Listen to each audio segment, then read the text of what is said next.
બધા આખા ગુજરાતમાં એક ટીવીમાં છાપામાં ફેસબુકમાં બનાસની બેન જ્ઞાની બેન બનાસની બેન જ્ઞાની બેન એવું બહુ સંભળાય. એટલે તમે લોકોએ આખા બનાસમાં એટલું તો ખરું કે આપણી આ બેનને તમે બનાસની બેન તરીકે તમે સ્વીકારી છે ને એના લીધે આખા ગુજરાતે એને બનાસની બેન કહેવાનું ચાલુ કર્યું.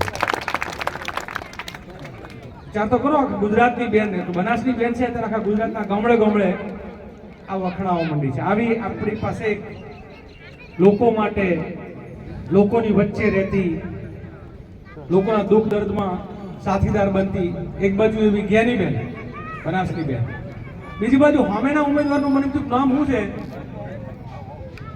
આપણે અત્યારે પૂછીએ જેમ ગુજરાતના મુખ્યમંત્રી કોણ છે કોઈને ખબર નહીં હોતું નામ, એમ સામે ઉમેદવાર છે એનું નામે લગભગ કોઈ ખબર હોતું નથી.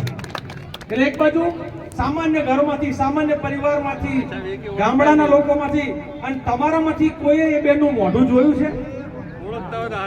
એટલે મને વિચાર આવ્યો કે હિન્દીમાં એમ કહેવાય કે નામ રેખા પર કિસીને દેખા, જેને કોઈએ જોઈ જ નથી એવો ઉમેદવાર. હવે કાલ ઉઠીને ચોક હામાં મળે તો ના ખબર પડે કે આપણું ઉમેદવાર કોણ હતું જેનું મોઢું ના જોયું હોય અને આપણે એને મત આપે કોઈ, તો મને લાગે છે કે તો મૂર્ખામી જ કહેવાય. તમારું ગામ મૂર્ખામી નહીં કરે. તમને બરાબર ખબર છે કે આપણે ગામડાના લોકોની વચ્ચે રહેતી જ્ઞાનીબેનને આપણે જીતાડશું. મને એક બીજો અહીંયા બધા વિવિધ સમાજના ક્ષત્રિય સમાજના અને 18 આલમના લોકો અહીંયા છે. મારે એક વાત તમને જે કહેવી છે આ મારા હૃદયની વાત છે.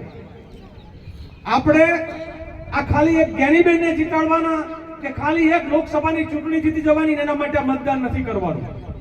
હું ગામો ગામ હમણાં જાઉં છું તો કહું છું કે 5000 વર્ષ પહેલા દ્રૌપદીનું વસ્ત્ર ખેંચાય અને ધૃતરાષ્ટ્ર અંધ બનીને જો મૂંગો બનીને બેસે ત્યારે કૃષ્ણને મહાભારત સર્જવાનો વિચાર આવે ને દુષ્ટોનો વિનાશ કરી અને આ દેશની અંદર ધર્મની સંસ્થાપક કૃષ્ણે કરી હતી, કારણ કે એક બેનનું વસ્ત્ર ખેંચાણું. 6-12 મહિના પહેલા આપણા દેશમાં મણિપુરમાં 10 દીકરીઓના વસ્ત્ર ખાલી ખેંચાણા એમના એવું નહીં, એમના શરીર ઉપર એક વસ્ત્ર ના રહેવા દીધું. એમની નગ્ન પરેડ કરી નરાધમોએ બહેનો પર બળાત્કાર કર્યો. અને તોય આ 5000 વર્ષ પછીનો હમણાંનો જે ધૃતરાષ્ટ્ર છે એ આંધળો અને મૂંગો બનીને બેસી રહ્યો. આપણે એને જવાબ આપવાનો છે. આપણી બેન દીકરીઓના ઇજ્જતની સાથે ખિલવાડ કરનાર આ શાસકો રક્ષક જ ભક્ષક બને ત્યારે એને જવાબ આપવો પડે. આ રક્ષક આજે ભક્ષક બન્યો છે. અને આમાં એવું આપણે ગામડાની કહેવત છે ને કુવામાં હોય એવું અવાડામાં આવે. એટલે તો ધૃતરાષ્ટ્ર બેઠો છે એટલે દુશાસન વધતા જાય છે. અને એટલે આપણે ગામડામાં બહુ વધારે પડતો આડું બોલે ને જવા બહુ રૂપાળો છે નહીં કહેતા પૂછવાનું બહુ રૂપાળો ના થઈ શકે.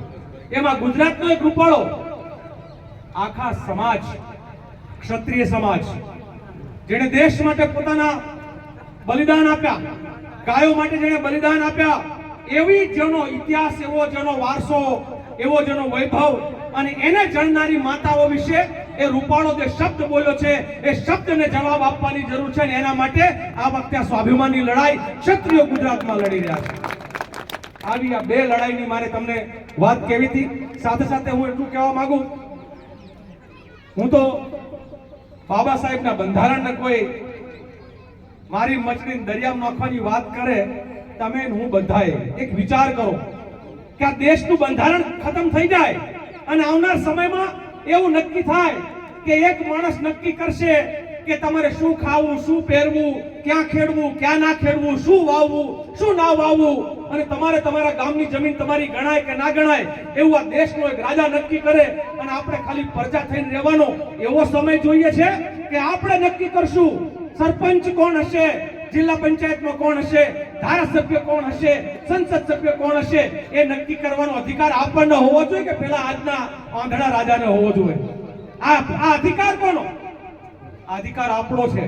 આપણા અધિકારને છીનવી લેવાનું એમણે એક પ્રયોગ કર્યો છે સુરતમાં. કેનીબેન બળદેવજીભાઈ ગામો ગામ જઈને વાત આપણે કેવી છે. સુરતનું એક ફોર્મ ખેંચીને બિનહરીફ થઈ ગયા. સુરતના બાકીના લોકોના મતના અધિકારનું શું? આ એક પ્રયોગ કર્યો છે. કાલ બીજો પ્રયોગો થશે અને આવનાર સમયમાં જિલ્લા પંચાયત અને તાલુકા પંચાયતમાં પણ આવું થશે. કોઈ ફોર્મ નહીં ભરી શકે અને રાજા નક્કી કરશે ત્યાંનો આજે દિલ્હીમાં બેઠેલો ધૃતરાજ કે હવે તમે જિલ્લા પંચાયતમાં જશો કે નહીં જશો. આવું લોકતંત્ર ખતમ કરવા માંગે છે ને એના માટેની લડાઈ છે. અને મારી છેલ્લી ને ટૂંકી વાત એટલું કહું, 26 મૂંગા સંસદ સભ્યો, મોઢે પટ્ટી આંખે પટ્ટી એવા 26 સંસદ સભ્યો મોકલવા છે કે એક દુઃખ દર્દમાં આપણો અવાજ બને અને દિલ્હીની અંદર જઈને ગજવે કે ભાઈ મારા બનાસકાંઠાના પાણીનું શું, મારા બનાસકાંઠાના ખેડૂતોના પાકના ભાવનું શું, મારા બનાસકાંઠાના જે પશુપાલકો છે એના દૂધ ઉત્પાદનના ભાવનું શું, ખેડૂત માલધારી અને મજૂરના જીવનનું શું, એવા સવાલ ઉઠાવે એવી બળુકી આપણી બેન જ્ઞાનીને મોકલવી છે કે મૂંગા મૂંગા કઠપુતળીના સિક્કા મારે એવા લોકોને મોકલવા છે. આ નક્કી કરવાનું તમારા હાથમાં છે. આટલી જ વાત કહી આપ સૌનો ખૂબ ખૂબ આભાર માનું છું. ધન્યવાદ.